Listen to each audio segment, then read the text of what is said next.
पिताजी जल्दी चलिए, वरना मैं आज स्कूल में देरी से पहुंचूंगा। मेरी टीचर बहुत गुस्सा करती है। हाँ बेटा, अभी चलते हैं, बस 2 मिनट रुको। तभी रमेश की पत्नी कमरे से बाहर आती है और रमेश से कहती हैं, सुनिए जी, आज शाम को आप ऑफिस से जरा जल्दी घर आ जाइएगा।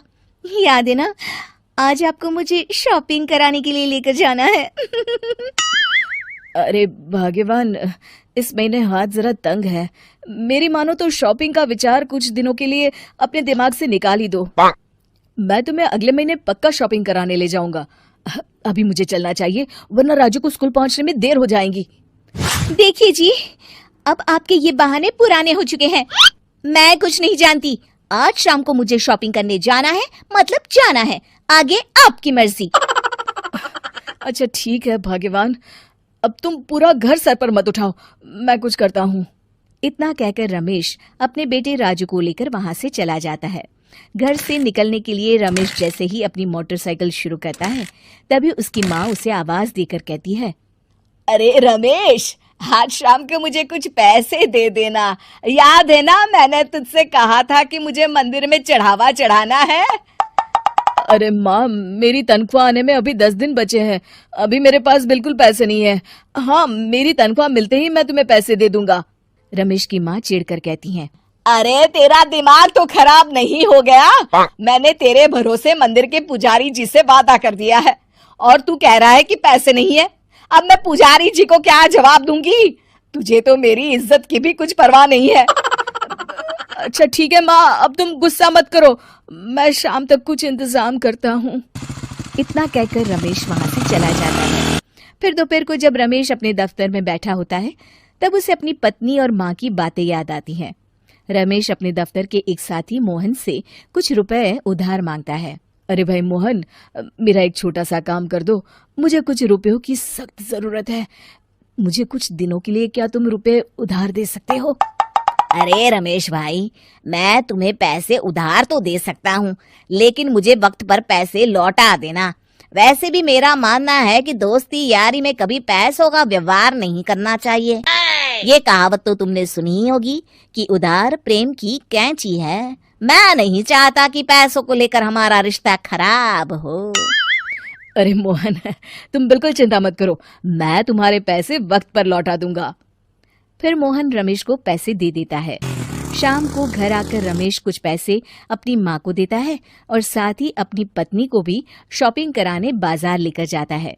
रमेश की पत्नी और उसकी माँ का स्वभाव जरूरत से ज्यादा खर्चीला होने के कारण दोनों हमेशा बेवजह पैसे खर्च करती हैं। फिर एक दिन, सुनिए जी, अगले हफ्ते हमने छुट्टियों में कहीं बाहर जाने का प्लान बनाया था। आपने पैसों का इंतजाम कर लिया ना? अरे अभी कहाँ, अभी तो मेरे पास बिल्कुल पैसे नहीं है, हम कभी और चले जाएंगे। देखिए जी, मैंने सभी सहेलियों से कह दिया है कि मैं बाहर घूमने जा रही हूँ। अगर मैं नहीं गई तो सब मुझ पर हंसेंगी। आप कहीं से भी पैसों का इंतजाम कीजिए जी। इतना कहकर रमेश की पत्नी वहां से चली जाती है। वहीं दूसरी तरफ रमेश की माँ भी तीर्थ यात्रा जाने की जिद करती है और रमेश से पैसे मांगती है। फिर अगले दिन रमेश एक सेठ से पैसे उधार लेकर अपनी पत्नी और बेटे को घुमाने ले जाता है और अपनी माँ को भी तीर्थ यात्रा पर भेज देता है। लेकिन जैसे ही रमेश अपनी छुट्टियां बिताकर वापस आता है, कर्जदार उसका जीना मुश्किल कर देते हैं। इतना ज्यादा कर्ज एक साथ अपने ऊपर देख रमेश काफी परेशान रहने लगता है। फिर एक दिन राजू की स्कूल की फीस वक्त पर न भर पाने के कारण रमेश को स्कूल में बुलाया जाता है।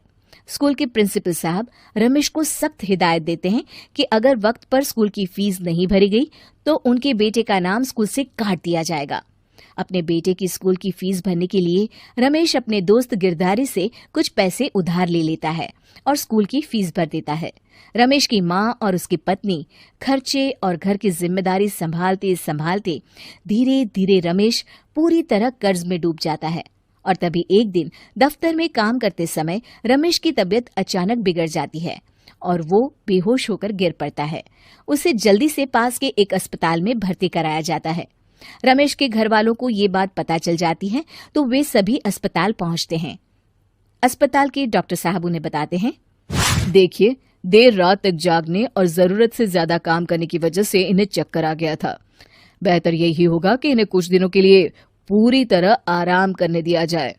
रमेश की हालत देखकर उसके बेटे राजू को बहुत गुस्सा आता है और वो अपनी दादी और माँ से कहता है, माँ, दादी, मैं इतना छोटा हूँ, फिर भी मैं इतना समझता हूँ कि पिताजी दिन रात दफ्तर में काम करके पैसे कमाते हैं। पिताजी अकेला पूरा घर संभालते हैं और आप दोनों अपने फिजूल के खर्चों के लिए उन पर दबाव डालते रहते हैं। आज पिताजी की हालत के जिम्मेदार तो आप दोनों हैं। राजू की समझदारी भरी बातें सुनकर रमेश की माँ और पत्नी को अपनी गलती का एहसास होता है और दोनों की आंखों में आंसू आ जाते हैं। फिर कुछ दिनों के बाद रमेश की तबीयत एकदम अच्छी हो जाती है और वो पहले की तरह अपने काम पर जाने लगता है। रमेश की माँ और पत्नी अब उसे किसी प्रकार की कोई तकलीफ नहीं देते और ना ही उससे किसी चीज की मांग करते हैं। फिर देखते ही देखते रमेश अपने कर्ज के सारे पैसे चुका देता है। उसकी जिंदगी पहले की तरह अच्छी हो जाती है और वो अपने परिवार के साथ खुशी खुशी रहने लगता है। शिक्षा, हमारे रिश्ते एक तराजू की तरह होते हैं जिसकी दोनों ओर जिम्मेदारी और समझदारी का वजन बराबर होना चाहिए।